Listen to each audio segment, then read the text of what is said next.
can you do a little overview of what the next season will be for CDUL Rugby?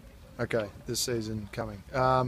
Obviously, we start in a couple of weeks with the Super Cup, and then we've got pretty consistent rugby the whole way through this year, which is much better. The competition structure this year, there'll be much more continuity. We have the Iberian Cup over Christmas, New Year's. That's something we didn't have last year, but we've earned the right to play that this year.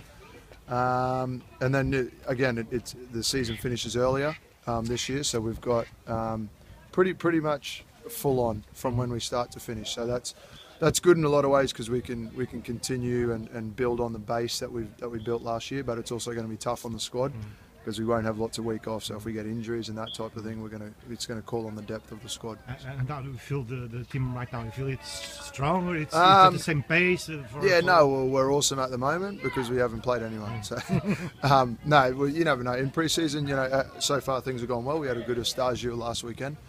And we've set some definite goals for this year. As far as the squad for this season, we lost some experienced guys from last year, which obviously hurts.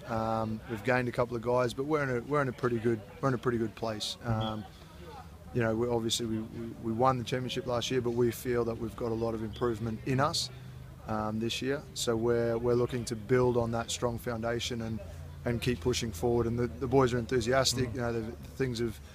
Things are going well, and compared to this time last year, we're a fair way ahead of where we were at this point last year. So, yeah. So not having the new European third-tier competition this year is a downside for some players, or I think it's going to be a motivation to have to win again the title. To be honest, there was a lot of discussion of that over the summer, and it was a pros and cons debate, and the positive of it would have been a lot more competitive rugby. But the reality is, there was some weeks where we would have had 3 games in 7 or 8 days. And so realistically for our squad, you probably need another 6 or 8 players to play at that level consistently. So in a way it was good that the option got taken away from us by it being cancelled. If we had to make a choice, I don't know what would have happened. But is it a motivation for? Absolutely. And the players wanted to. The players, some were really keen, some were a bit nervous about it. Obviously, more just because of the depth of the squad. Because once you get a couple of injuries or whatever else, you're calling on young guys, and to play against the best in those second-tier countries, it would have been pretty brutal. But no, absolutely, we want to be a part of it, and then hopefully next season, if it does happen, the local competition can be structured around that, so it wouldn't be as chaotic. Because that was part of the problem. Is all these other, the other countries, their season is based around the European comp, but our comp was set, so it would have been throw another 6 games in. Would have been pretty brutal. So just a quick overview of the local domestic competition. Yep. How do you see the other squads for this? I think there may be some changes coming through. I think there's obviously Krav dropping out is disappointing, but it gives us an extra 2 weekends off, which we may be thankful for at some point. But I think there are squads who in the past haven't been as strong in the last couple of years who are coming through.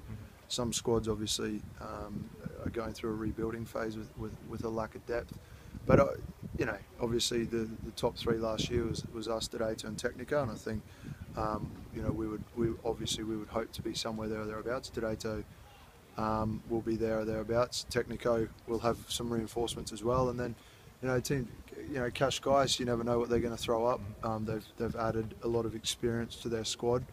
Agronomia, Bullinense, you never know what they're going to turn out, and then even CDUL Academica up there travelling, they're going to cause some problems. And Montemor obviously had some troubles last year. I've heard they're trying to get some reinforcements in, but whether they have or not, I'm not sure. But we'll find out. What will be your main goal for the season?